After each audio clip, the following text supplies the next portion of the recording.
Selamat datang di channelnya Koinity, kembali lagi bersama saya. Jangan lupa untuk subscribe, like, dan share-nya untuk channel ini semakin berkembang dan semakin bermanfaat untuk banyak orang. Kalau kemarin kita bahas tentang saham, kali ini saya mau bahas sedikit tentang cryptocurrency. Nah, kalau kita bicara tentang kripto, itu ada satu cryptocurrency yang sangat fenomenal. Kita bisa bicara yaitu Bitcoin atau biasa disebut orang dengan BTC. Nah, sebelum itu kita harus bahas dulu tentang sejarahnya BTC nih teman-teman.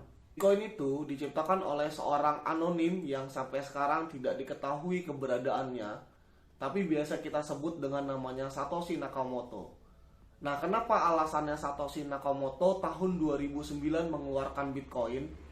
Alasannya karena pada saat itu sedang terjadi krisis besar-besaran dunia di mana tidak ada kepercayaan terhadap bank, sehingga Satoshi Nakamoto membuat Bitcoin. Nah, kalau kita bicara tentang bank atau kita bicara tentang pihak ketiga, bank itu bisa mencetak uang dan bisa mengatur peredarannya sesuka mereka. Nah, sedangkan untuk Bitcoin itu hanya diciptakan sebanyak 21 juta koin, di mana koin tersebut tidak bisa ditambah dan tidak bisa dikurangi. Jadi tetap fix 21 juta. Nah, Bitcoin juga itu semua transaksi yang tercatat selalu ada ledger besarnya. Dan itu pasti ada kalau misalnya kita lihat di ledger besarnya mereka. Sedangkan transaksinya itu bisa langsung dari orang ke orang tanpa melalui pihak ketiga. Sedangkan kalau misalnya kita bicara uang fiat atau biasa kita bicara di Indonesia itu adalah rupiah, ketika kita mau memberikan uang kita dengan keluarga kita yang jauh harus nyebrang lautan, itu kita menggunakan pihak ketiga atau bank. Nah, sedangkan Bitcoin itu seperti kita melakukan kirim uang dari kita ke keluarga tanpa harus melalui pihak ketiga. Jadi konsepnya Bitcoin itu adalah desentralisasi, di mana ledgernya atau buku besarnya itu tidak bisa namanya diubah atau tidak bisa dihapus. Jadi siapapun bisa melihat berapa banyak dana yang dikirim, berapa banyak dana yang dipindahkan ke wallet A ke wallet B. Tapi dengan istilah kata tuh kalau misalnya itu kodenya diacak ya. Jadi tidak seperti bank. Kalau misalnya kita transfer ke orang, oh ini atas nama ini, tapi kalau di sana dengan kode wallet. Lalu mulai di tahun 2014 itu muncul salah satu koin fenomenal juga yang dibuat oleh Vitalik Buterin. Dia membuat Ethereum atau ETH kodenya. Dia sama persis seperti Bitcoin atau kita bisa bicaranya adalah decentralized. Nah, tapi ketika Bitcoin itu hanya seperti uang yang hanya bisa ditransfer, tapi kalau misalnya Ethereum ini dia membuat sesuatu gebrakan di mana dia bisa seperti komputer raksasa. Jadi ada teknologi-teknologi yang bisa dikembangkan melalui cryptocurrency yang bernama Ethereum. Indonesia berencana membuat bursa kripto, di mana seperti halnya kalau dalam saham itu bursa efeknya.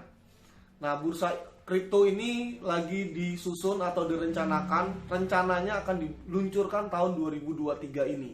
Tetapi kita masih menunggu ya.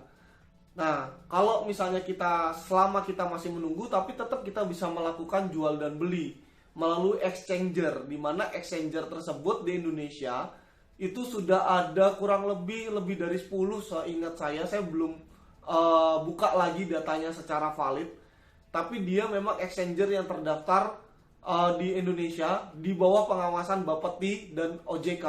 Karena setahu saya sekarang Bapeti ini untuk kripto itu sudah diawasi oleh OJK lagi, udah diawasi oleh OJK, tidak lagi dengan Bapeti. Setahu saya seperti itu, tapi saya nanti untuk detailnya akan saya buatkan di video berikutnya ya.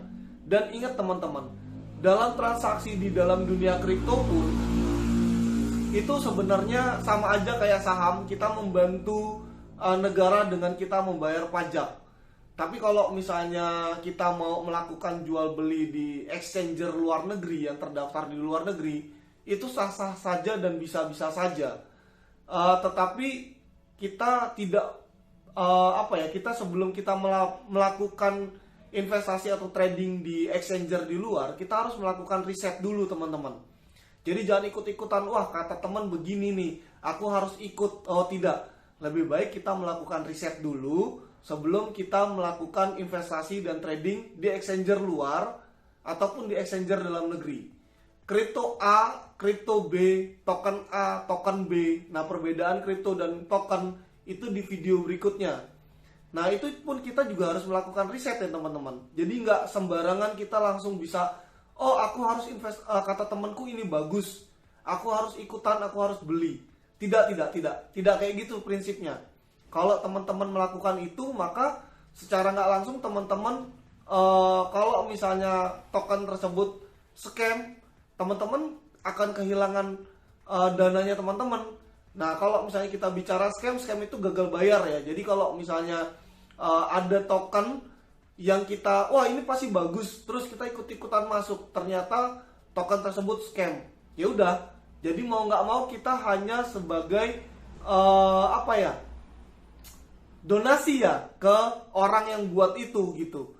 Nah, jangan sampai kita seperti itu, merasa dibohongi, merasa dibodohi. Jadi kita harus melakukan riset dulu ya teman-teman. Terima kasih.